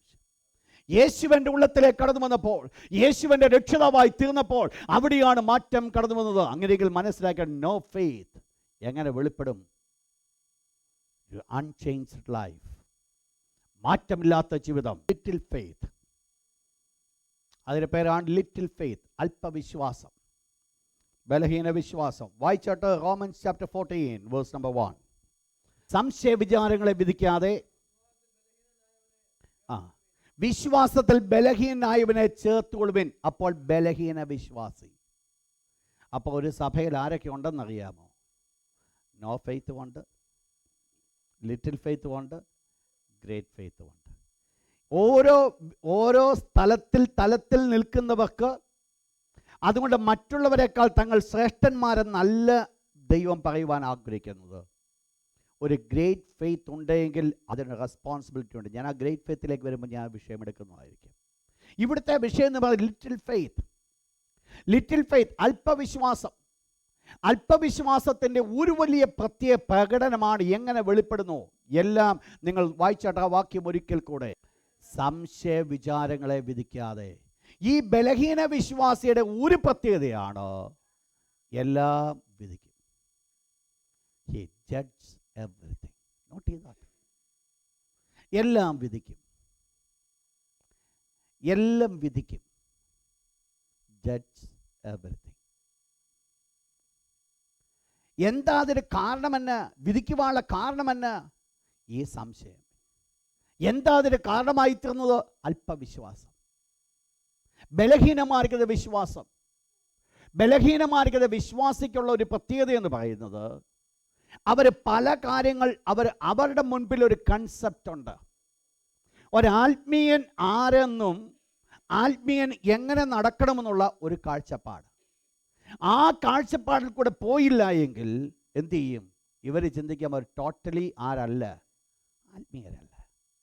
കർത്താവായ യേശുക്രിസ്തു ആ സ്ഥാനത്ത് നിന്നുകൊണ്ടാണ് പറഞ്ഞത്, നിങ്ങൾ നിങ്ങളുടെ സമ്പ്രദായം കൊണ്ട് ദൈവത്തിൻ്റെ കൽപ്പനയെ ലംഘിച്ച് ദൈവത്തിന് ഇഷ്ടമല്ലാത്ത ചെയ്യുന്നു.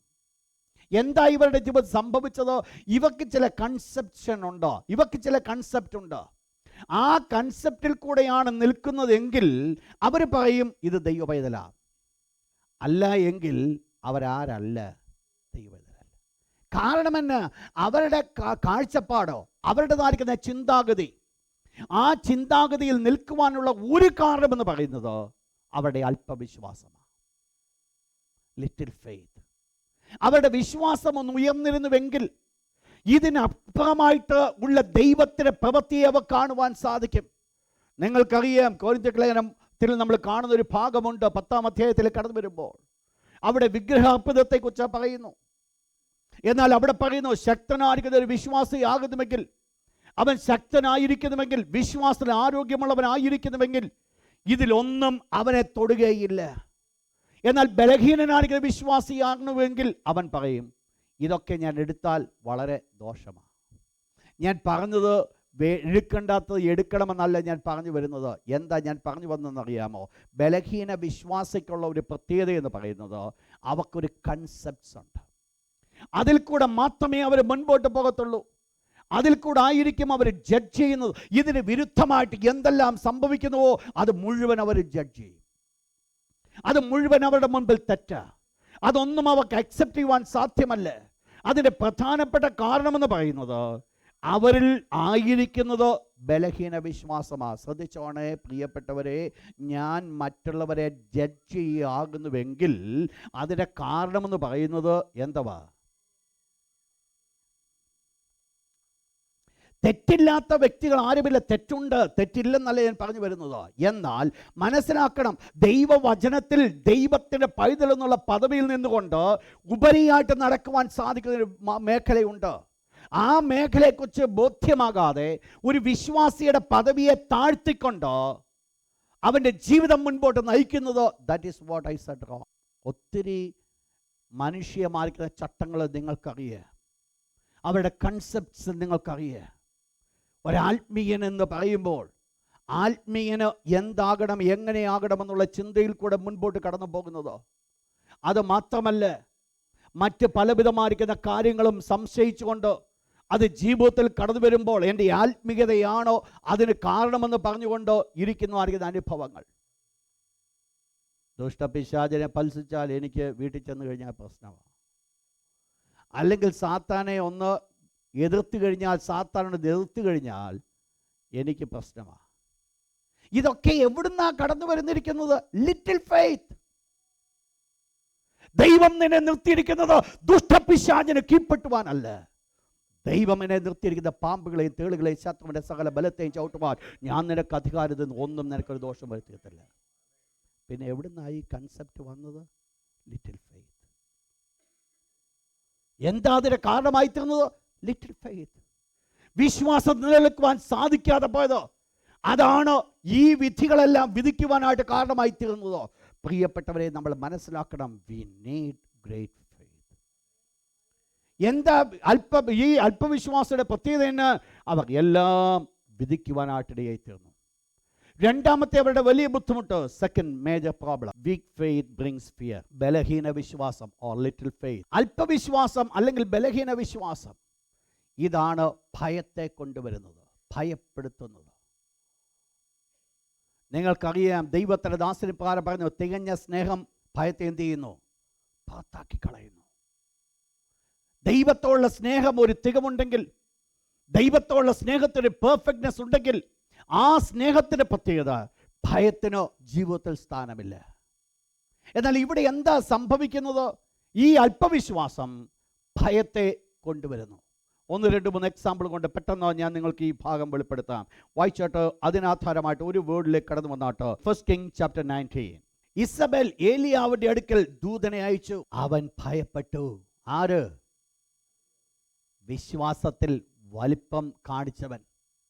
അല്പനിമിഷങ്ങൾക്ക് മുൻപ് തൻ്റെ അടുക്കൽ വന്ന 880 പ്രവാചകന്മാർ, പുരോഹിതന്മാർ ഉൾപ്പെടെയുള്ള സംഘം, അതും രാജാവിൻ്റെ അടുക്കൽ ഹോൾ ഇസ്രായേൽസിന് മുൻപാകെ ഈ ഏലിയാവ് ഒരു കാര്യം പറഞ്ഞു: ജീവനുള്ള ദൈവമാണോ യഹോവ? നിങ്ങൾ സേവിക്കുന്ന ബാലിന്റെ ദൈവത്തെ ഈ സേവിക്കുന്നതുകൊണ്ടാണ് നമ്മൾ ഈ കിടന്ന് കഷ്ടപ്പെടുന്നത്. ഇത്രയൊക്കെ ശക്തമായിട്ട് രാജാവിൻ്റെ മുമ്പിൽ വെച്ച് തന്നെ പറഞ്ഞിട്ട് സ്വർഗ്ഗത്തിൽ നിന്ന് തീ ഇറക്കുവാൻ കാരണമായി തീർന്ന ഏലിയാവ് അതിൻ്റെ അടുത്ത സ്റ്റെപ്പിലേക്ക് നമ്മൾ കാണുന്നത് ഒരു ധൈര്യത്തോടെ നിൽക്കുന്ന ഒരു ഏലിയാവിനെ അല്ല നമ്മളവിടെ കാണുന്നത്, ഭീരുത്വത്തോടെ നിൽക്കുന്ന ഒരു ഏലിയാവിനെ. എന്താ ഏലിയാവേ നിനക്ക് സംഭവിച്ചത്? ഈ കഴിഞ്ഞ നാളുകളൊക്കെ ദൈവം നിന്നോടുകൂടെ ഉണ്ടായിരുന്നില്ലേ? ദൈവം അരുളി ചെയ്തിട്ടല്ലേ നീ കടന്നുപോയത്? ദൈവത്തിന്റെ പ്രവൃത്തിയല്ലേ നീ വെളിപ്പെടുത്തുവാൻ ഇടയായിത്തീർന്നത്? എന്നാൽ ഇപ്പോൾ നീ നിനക്ക് എന്ത് സംഭവിച്ചു? ഒന്നേ പറയാനുള്ളൂ, എൻ്റെ അല്പവിശ്വാസം. എന്താ വാസ്തവത്തിൽ സംഭവിച്ചത്? ഒരു രാജാവിൻ്റെ പത്നിയുടെ മുൻപിൽ നിന്നുകൊണ്ട് അവരുടേതായിരിക്കുന്ന ശാപത്തിന്റെ വാക്കുകൾ, അവരുടേതായിരിക്കുന്ന ദോഷത്തിന്റെ വാക്കുകൾ കേട്ടപ്പോൾ ഒരു ഏലിയാവ് ഭയക്കുവാനായിട്ടിടയായിത്തീർന്നു. എന്താ ഏലിയാവെ ഭയക്കുവാനുള്ള കാരണം? ഈ ദൈവം നിന്നെ വിടുവിക്കത്തില്ലേ? ദൈവം നിന്നെ വിടുവിക്കുന്നുണ്ടായിരുന്നെങ്കിൽ ഏലിയാവിനെ ഭയക്കേണ്ട ആവശ്യമില്ല. ഞാൻ പറഞ്ഞു വരും, നിങ്ങൾ മനസ്സിലാക്കണം, നമ്മുടെ എല്ലാവരുടെയും ജീവിതത്തിലും ഈ 3 അവസ്ഥകളും നമുക്കുണ്ട്. ഒന്നുകിൽ നോ ഫെയ്ത്ത് ഉണ്ട്, അല്ലെങ്കിൽ ലിറ്റിൽ ഫെയ്ത്ത് ഉണ്ട്, അല്ലെങ്കിൽ ഗ്രേറ്റ് ഫെയ്ത്തും ഉണ്ട്. അത് നമ്മുടെ എല്ലാവരുടെയും ജീവിതത്തിൽ ഉണ്ട്. ഒരു വ്യക്തിക്ക് ഗ്രേറ്റ് ഫെയ്ത്തിൽ മാത്രം നിൽക്കുന്നവരാകത്തില്ല. അവരുടെ ജീവിതത്തിൽ ലിറ്റിൽ ഫെയ്ത്തിലേക്ക് അവർ കടന്നു വരുവാൻ സാധിക്കും. എന്നാൽ ദൈവത്തിൻ്റെ തിരുവചനം നമ്മെ പഠിപ്പിക്കുന്നത് ലിറ്റിൽ ഫെയ്ത്ത് കൊണ്ട് കടന്നു വരുവാൻ പോകുന്ന ദോഷത്തെയാണ് നമ്മൾ കാണുന്നത്. എന്താ? ധൈര്യമായിട്ട് നിന്ന ഏലിയാവിന് ഇപ്പോൾ ഭയപ്പെടുവാനായിട്ട് കാരണമായി തീർന്നു. ഭയപ്പെടുവാനുള്ള കാരണം എന്നെ ദൈവത്തിൻ്റെ കരങ്ങളാണോ എന്നെ അയച്ചു എന്നുള്ളതിനോ വിശ്വസിക്കുവാൻ അല്പം ബുദ്ധിമുട്ട്. ഈ ദൈവം ഈ രാജ്ഞിയുടെ വാക്കിൽ നിന്ന്, ഇസബേലിന്റെ വാക്കിൽ നിന്നെ രക്ഷിക്കുമെന്നോ വിശ്വസിക്കാൻ പറ്റാതിരുന്നു. നിങ്ങൾ നോക്കണേ, എന്ത് കൊണ്ടുവന്നു? ദൈവത്തിൽ വിശ്വസിക്കുവാൻ സാധിക്കാതിരുന്നപ്പോൾ ഭീതി കൊണ്ടുവരുന്നു. Little faith. വിശ്വാസമില്ലെന്നല്ല ഇവിടെ, പക്ഷെ വിശ്വാസമുണ്ട്. ഇതിനെ അതിജീവിക്കുവാനുള്ള വിശ്വാസമില്ല. മുൻപിൽ നിൽക്കുന്ന പ്രതികൂലത്തെ അതിജീവിക്കുവാനുള്ള വിശ്വാസമില്ല. നമ്മുടെയൊക്കെ ജീവിതത്തിൽ പലപ്പോഴും കാണുന്ന ഒരു കാഴ്ചപ്പാടാ, വിശ്വാസമില്ലായ്മയല്ല, പക്ഷെങ്കിൽ നമ്മുടെ മുൻപിൽ നിൽക്കുന്ന പ്രതികൂലങ്ങളെ അതിജീവിക്കുവാനുള്ള വിശ്വാസം നമുക്കില്ലെന്നുള്ളതാ വിഷയം. ഞാൻ വായിപ്പിച്ച ഒരു ഭാഗത്തിലേക്ക് കടന്നു പോട്ടെ. Matthew chapter 6. ഉടുപ്പിനെ കുറിച്ച് വിചാരപ്പെടുന്നത് എന്ത്? കർത്താവായ യേശു അവരെ വിളിച്ച പേരെന്തുവാണെന്നറിയാമോ? അല്പവിശ്വാസി. എന്താ കർത്താവായ യേശു ക്രിസ്തു അവരെ പേര് വിളിക്കുവാൻ കാരണം? ഇന്നുള്ളതും നാളെ തീയിലിടുന്നതുമായിരിക്കുന്ന വയലിലെ പുല്ലിനെ ഇങ്ങനെ ചമയിക്കുന്നുവെങ്കിൽ അല്പവിശ്വാസിയെ നിന്നെ എത്രയധികം എന്ന് പറഞ്ഞാൽ ഇവൻ്റെ ജീവിതത്തിൻ്റെ അല്പവിശ്വാസമാണ് നാളെ ദൈവം എന്നെ കരുതും എന്നുള്ള ചിന്തയില്ലാത്തത്. മുൻപിൽ ഇഷ്ടം പോലെ പ്രശ്നങ്ങളുണ്ട്, മുൻപിൽ ഇഷ്ടം പോലെ പ്രതികൂലങ്ങളുണ്ട്, പ്രയാസങ്ങൾ, ഭാരങ്ങളുണ്ട്. എന്നാൽ ഒരു കാര്യം മനസ്സിലാക്കണം, ഞാൻ ദൈവ പൈതലായി കഴിയുന്ന ദിവസം തന്നെ എന്നെ കരുതുന്ന ഒരു നല്ല കർത്താവുണ്ട്, എന്നെ പരിപാലിക്കുന്ന ഒരു നല്ല കർത്താവുണ്ട്. നാളത്തെ ദിവസം എൻ്റെ കയ്യിലല്ല, എൻ്റെ ദൈവത്തിൻ്റെ കരങ്ങൾ സുരക്ഷിതമാണ്. എന്തെല്ലാം പ്രതികൂലങ്ങൾ സംഭവിച്ചാലും, ഏതെല്ലാം എതിർപ്പുകൾ കടന്നു വന്നാലും, ഈ ലോകം തന്നെ കീഴ്മേൽ മറിയുമെന്ന് ചിന്തിച്ചാലും, ഒരു കാര്യം ഞാൻ ഓർപ്പിക്കട്ടെ, ദൈവം നിന്നെ കരങ്ങൾ വഹിച്ചിരിക്കുന്നുവെങ്കിൽ നീ നിൽക്കുന്ന സ്ഥലം ഒരിക്കലും ഇളകത്തില്ല. മറ്റ് എല്ലാ ഭാഗങ്ങളും ഇളകിയാലും നമ്മൾ നിൽക്കുന്ന ഭാഗം വളരെ സുരക്ഷിതമായിരിക്കും. എന്താ അതിന് കാരണമെന്ന്? ദൈവം അതാ വാഗ്ദത്തം തന്നേക്കുന്നത്. ദൈവത്തിൻ്റെ വാഗ്ദത്തം അതാണ്. എന്നുള്ളതും നാളെ കാണുന്നതുമായിരിക്കുന്ന പുല്ലിനെ ചമയിക്കുന്ന ഒരു ദൈവം എന്നെ ചമയിക്കുവാൻ ശക്തൻ, എന്നെ ചമയിക്കുവാൻ ശക്തൻ. ഒരു താമര, അതിൻ്റെ മനോഹാരിമ അത് വർണ്ണിക്കുവാൻ പ്രയാസമാകുന്നുവെങ്കിൽ അതിനേക്കാൾ എത്രയോ അധികം അതിനുവേണ്ടി അതിനെ സൃഷ്ടിച്ച ഒരു ദൈവം, ആർക്ക് വേണ്ടി അതിനെ സൃഷ്ടിച്ചത്? എനിക്ക് വേണ്ടിയാകുന്നുവെങ്കിൽ ഞാൻ അതിനേക്കാൾ എത്രമാത്രം വിശേഷമുള്ളതാ, എത്രമാത്രം എനിക്കതിനേക്കാൾ ദൈവം വാല്യൂ തന്നിട്ടുണ്ട്. അതിനെ പോറ്റുവാൻ ദൈവത്തിനറിയാമെങ്കിൽ, അതിനെ കരുതുവാൻ ദൈവത്തിനറിയാമെങ്കിൽ, അതിന് വേണ്ടുന്ന വെള്ളം കൊടുക്കുവാൻ ദൈവത്തിനറിയാമായിരുന്നുവെങ്കിൽ, അതിന് വേണ്ടുന്ന വളം കൊടുക്കുവാൻ ദൈവത്തിനറിയാമായിരുന്നുവെങ്കിൽ, എനിക്ക് എത്രയധികം. ഇന്ന് രാത്രി ദൈവത്തിൻ്റെ മക്കളോട് ഞാൻ ഒരു വേർഡ് ഞാൻ ഓർപ്പിക്കട്ടെ. You are in the hands of God. ദൈവത്തിൻ്റെ കരങ്ങളിലാണ് ഞാൻ നിങ്ങളുമായി ഇരിക്കുന്നത്. ബലമുള്ള ദൈവത്തിന്റെ ഭുജത്തിലാണ് നമ്മെ വഹിച്ചിരിക്കുന്നത്. ഈ കരങ്ങളിൽ നിന്ന് പിടിച്ചു പറിപ്പാൻ ലോകത്തിൽ ഒരു ശക്തിക്കും സാധ്യമല്ല. എൻ്റെ അവസ്ഥയിൽ നിന്ന് അതിനെ മാറ്റുവാൻ എന്തെല്ലാം സംഭവിച്ചാലും ഞാൻ നിൽക്കുന്ന സ്ഥലം വളരെ സുരക്ഷിതമായിരിക്കും. എന്താ ഇവിടുത്തെ വിഷയം? ഇവരുടെ ലിറ്റിൽ ഫെയ്ത്ത്. എന്ത് സംഭവിച്ചിരിക്കുക? നാളെക്കുറിച്ച് അവർ ഭാരപ്പെടുക, നാളെക്കുറിച്ച് അവർ ബുദ്ധിമുട്ടുക. എന്താ നാളെ ജീവിതത്തിൽ സംഭവിക്കുന്നത്? വേണ്ടത് ഒരു കാര്യം മാത്രമാണ്. നാളെക്കുറിച്ച് ചിന്തിക്കുന്നതിനേക്കാൾ ഉപരിയായിട്ട് നാളെക്കുറിച്ചുള്ള ചിന്ത ഇന്ന് ദൈവത്തിൻ്റെ കരങ്ങളിൽ ഏൽപ്പിച്ചു കൊടുക്കുന്നുവെങ്കിൽ നാളത്തെ ദിവസം ദൈവം നാളേക്ക് വേണ്ടി കരുതിക്കൊള്ളും. പലപ്പോഴും നമ്മൾ ദൈവത്തിൻ്റെ കരങ്ങളിൽ ഏൽപ്പിച്ചു കൊടുക്കാത്തതാണ് വിഷയമായിരിക്കുന്നത്. അതുകൊണ്ട് അൺവാണ്ടഡ് ടെൻഷൻസ് ഒക്കെ നമ്മുടെ ജീവിതത്തിൽ എടുക്കുന്നു. അവൻ നിങ്ങൾക്കായി കരുതാകിയാൽ നിങ്ങളുടെ സകല ചിന്താകുലവും അവൻ്റെ മേലിട്ടുകൊള്ളുവേൻ. എന്താ ജീവിതത്തിൽ ആവശ്യമായിരിക്കുന്നത്? എന്താണ് ലിറ്റിൽ ഫെയ്ത്ത്? ഭീരുത്വത്തെ കൊണ്ടുവരുന്നു. വായിച്ചാട്ട് ഒരു ഭാഗം കൂടെ, ലൂക്കോസിന്റെ സുവിശേഷം 8-ാം അധ്യായം 22 മുതൽ 25 വരെ. യേശു ചോദിച്ച ചോദ്യം കേട്ടോ, നിങ്ങളുടെ വിശ്വാസം എവിടെ? Where is your faith? കർത്താവായ യേശു ക്രിസ്തു പടകിലുണ്ട്. പക്ഷേ ആ പ്രതികൂലങ്ങളുടെ നടുവിൽ അവർ ഭയപ്പെടുവാനുള്ള കാരണമെന്ന് പറയുന്നത് എന്തുകൊണ്ടാണ്? ഒരു വാക്യോടെ വായിച്ചാട്ട് പെട്ടെന്ന് നിങ്ങൾക്ക് അത് മനസ്സിലാക്കാം. മത്തായി 6:16 അതിൻ്റെ 8-ാമത്തെ വാക്യം. അല്പവിശ്വാസികളെ, മതി അല്പവിശ്വാസികളെ. കർത്താവായ യേശു ക്രിസ്തു അവരെ നോക്കി പറഞ്ഞൊരു വേർഡാണ് അല്പവിശ്വാസി. എന്താ അവരുടെ ജീവിതത്തിൻ്റെ പ്രത്യേകത? ഞാൻ ആദ്യം പറഞ്ഞത് അല്പവിശ്വാസികളുടെ ഒന്നാമത്തെ പ്രത്യേകത, എന്തും അവർ വിധിക്കുന്നു. ദേ ജഡ്ജ് എവറിത്തിങ്. രണ്ടാമത്തെ അവരുടെ പ്രത്യേകത, അവരെന്ത് ചെയ്യുന്നവരാ? അവർ ഫിയർ, ഭയപ്പെടുന്നവരാ. മൂന്നാമത്തെ അവരുടെ പ്രത്യേകത, അവർ always think worldly things. Weak faith relates. Weak faith relates everything to earthly. Weak faith relates everything to earthly. ബലഹീന വിശ്വാസി അവർ തൊട്ട് കഴിഞ്ഞാൽ അവരേതുമായിട്ട് തട്ടിച്ചേ നോക്കത്തുള്ളൂ. ഇതവരുടെ ബലഹീന വിശ്വാസത്തിൻ്റെ കാരണമാണ്.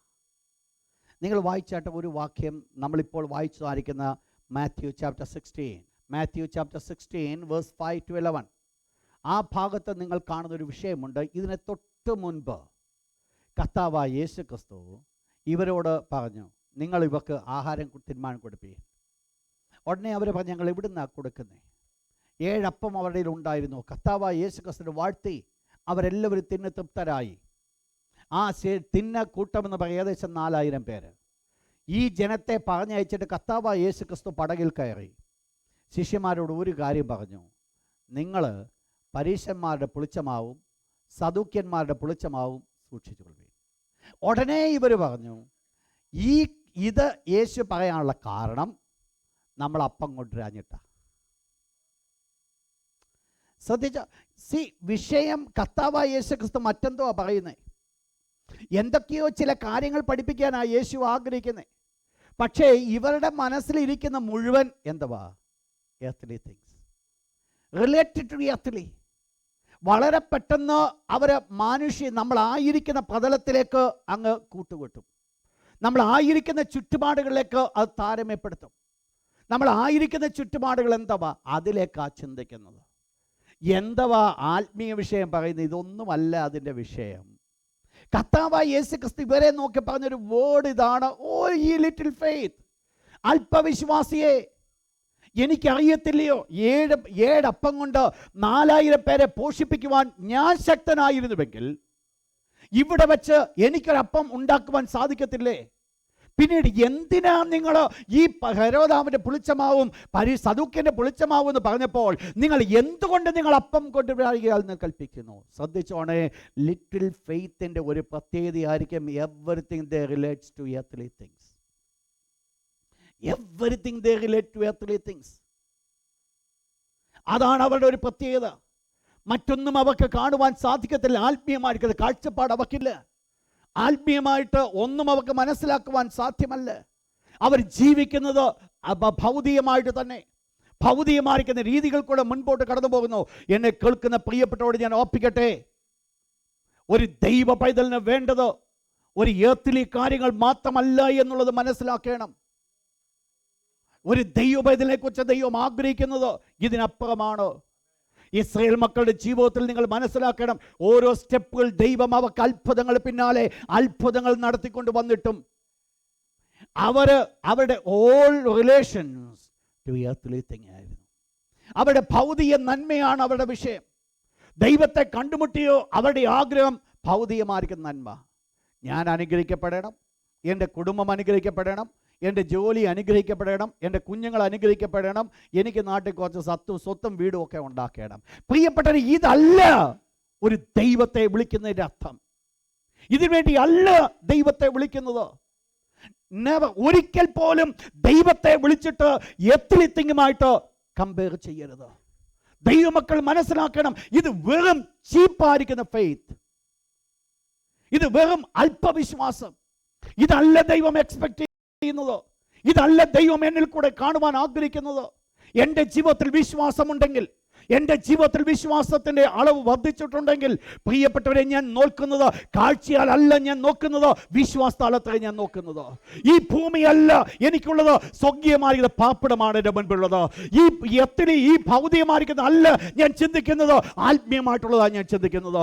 എന്നെ കേൾക്കുന്ന പ്രിയപ്പെട്ടവരോട് ഞാൻ ഓർപ്പിക്കട്ടെ, നമ്മുടെ വിശ്വാസം അല്പവിശ്വാസം എന്നുള്ളത് ഒരൊറ്റ രീതിയിൽ മനസ്സിലാക്കുവാൻ സാധിക്കും. നമ്മൾ എങ്ങോട്ടാണ് എല്ലാം നമ്മൾ റിലേറ്റ് ചെയ്യുന്നത്, എങ്ങോട്ടാണ് റിലേറ്റ് ചെയ്യുന്നത്? ഭൗതിക കാര്യങ്ങൾ മാത്രമാണ് കണ്ണുകൾ നട്ടിരിക്കുന്നുവെങ്കിൽ അതിൻ്റെ അർത്ഥം എന്നുള്ള വിശ്വാസം ബലഹീന വിശ്വാസമാണ്. ഒരു ദൈവ പൈതലിന്റെ ജീവിതത്തിൽ അതല്ല. ഒരു ബലഹീന വിശ്വാസി ഭൗതികമായിരിക്കുന്ന കാര്യങ്ങളുടെ പിന്നാലെ നോക്കുമ്പോൾ, ഭൗതിക കാര്യങ്ങളുടെ പിന്നാലെ ഭയപ്പെടുമ്പോൾ, ഒരു ശക്തനായിരിക്കുന്ന വിശ്വാസി ദൈവത്തിൻ്റെ കാര്യങ്ങളെ അവൻ നോക്കുന്നു, ദൈവത്തിൻ്റെ പിന്നാലെ അവൻ ഓടുന്നു, ദൈവത്തിന് ഇഷ്ടം അവൻ ചെയ്യുന്നു. ഒന്ന് ശ്രദ്ധിച്ചോണേ പ്രിയപ്പെട്ടവരെ, എന്താണ് എൻ്റെ ആറ്റിറ്റ്യൂഡ്? ഒരു ദൈവ പൈതലായതിനു ശേഷം ഇന്നും ഞാൻ ഓടിക്കൊണ്ടിരിക്കുന്നു എന്തിനു വേണ്ടി? നെക്സ്റ്റ് പോയിന്റൂടെ പറഞ്ഞുകൊണ്ട് പെട്ടെന്ന് ഞാൻ അവസാനിപ്പിക്കാം ഈ ഭാഗം. നാലാമത്തത്, വീക്ക് ഫെയ്ത്ത്. സ്ഥിരത കാണത്തില്ല അല്പവിശ്വാസിക്ക്. Weak faith tends to lack endurance. നിലനിൽപ്പ് അവർക്ക് കാണത്തില്ല.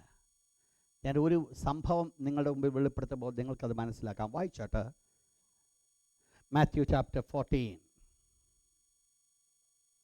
Verse 30 and 31. നിങ്ങൾക്കറിയാം, ഇവിടെ ഞാൻ പറഞ്ഞു വരുവാൻ പോകുന്ന വിഷയം, കർത്താവായ യേശു തൻ്റെ ശിഷ്യന്മാരോട് അക്കരെ പോകാനായിട്ട് പറഞ്ഞു. ഇവർ അക്കരയ്ക്ക് പോകാൻ തുടങ്ങി. കാറ്റ് വളരെ രൂക്ഷമായി. കർത്താവായ യേശു ക്രിസ്തു അപ്പുറത്തിരുന്ന് പ്രാർത്ഥിക്കുകയായിരുന്നു. എന്നാൽ യേശു വളരെ പെട്ടെന്ന് അർദ്ധരാത്രിയായി. ഇവർ വളരെ അധ്വാനിക്കുന്നുണ്ട്. യേശു കടൽ മീതെ നടന്ന് യേശു ക്രിസ്തു വരുന്ന കാഴ്ച കണ്ടപ്പോൾ ഇവരാകെപ്പാടെ പേടിച്ചു. ഇവർ പേടിച്ചപ്പോൾ യേശു അവരോട് പറഞ്ഞു, നിങ്ങൾ പേടിക്കണ്ട, ഞാൻ യേശുവാ. ഉടനെ പത്രോസ് പറഞ്ഞു, ഗുരു, ഞാനും കൂടെ അങ്ങോട്ടൊന്ന് ഇറങ്ങട്ടോന്ന്. കർത്താവായ യേശു പറഞ്ഞു, പോരാൻ പറഞ്ഞു.